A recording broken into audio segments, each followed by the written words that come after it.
بص يا صاحبي، لو انت شغال نوت جي اس ولسه مش فاهم يعني ايه dependency injection، فانا اسف اقول لك انت شغال غلط.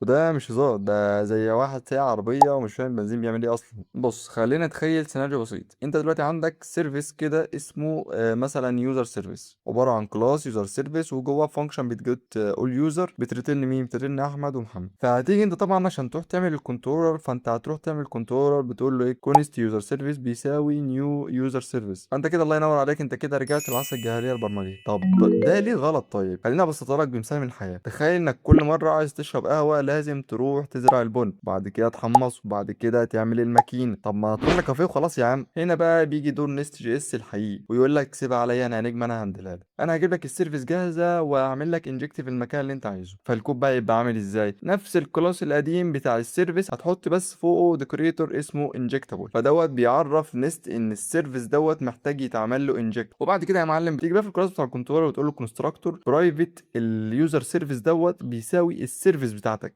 اللي انت عملتها. شفت بقى الجمال؟ لا في نيو ولا صداع ولا وجع دماغ. وطبعا لما تحتاج تستخدم اصلا اليوزر سيرفيس ده في اي مكان تاني، فانت خلاص كده مفيش بقى لا نيو ولا اي حاجه، انت تستخدمها على طول زي ما وريتك كده. النست جي اس بقى هنا عامل زي الست الوالده كده، بيجهز لك الحاجه قبل ما تطلبها. عايز سيرفيس؟ اتفضل يا حبيبي. نيجي بقى النقطه مهمه هنا، طب هو بيعمل كده ازاي؟ بص هو دلوقتي نست جواه حاجه اسمها لوك كونتين، وركز بقى معايا عشان الحته دي مهمه قوي. ده عباره عن مخ بيمسك كل سيرفيس ويقرر مين محتاج مين ويربطهم ببعض. طيب نستفيد من ده ايه بقى؟ اول حاجه الكود بتاعك بقى انضف. اتنين تقدر تعمل تيست بسهوله جدا. تلاته تقدر تغير اي سيرفيس من غير ما تكسر الدنيا. اربعه بتفصل اللوجيك عن بعض. هديك مثال. تخيل معايا دلوقتي انت عندك اوس سيرفيس ويوزر سيرفيس، بدل ما كل واحد يعتمد على نفسه نست جي اس بيربطهم ببعض زي شله صحاب. اكبر غلطه بقى الناس بتعملها انها ترجع تستخدم نيو جوه النست برضه. يا عم ما تعملش كده يا حبيبي، يا حبيبي انت كده بتكسر السيستم كله، فما تعملش كده. لو عايز تبقى فاهم نست صح لازم تبقى فاهم ديبندنسي انجكشن. وطبعا الديبندنسي انجكشن دي برنسبل من ضمن السولو برنسبل، اللي هو حرف الدي اللي في الاخر ده بيعبر عن ديبندنسي انجكشن. ابسط بقى يعني. ولو عجبك الفيديو اعمل لايك واكتب لي في الكومنت عايز شرح ايه تاني. ولو لسه بتستخدم نيو جوه النست فابعد عنه الله يخليك.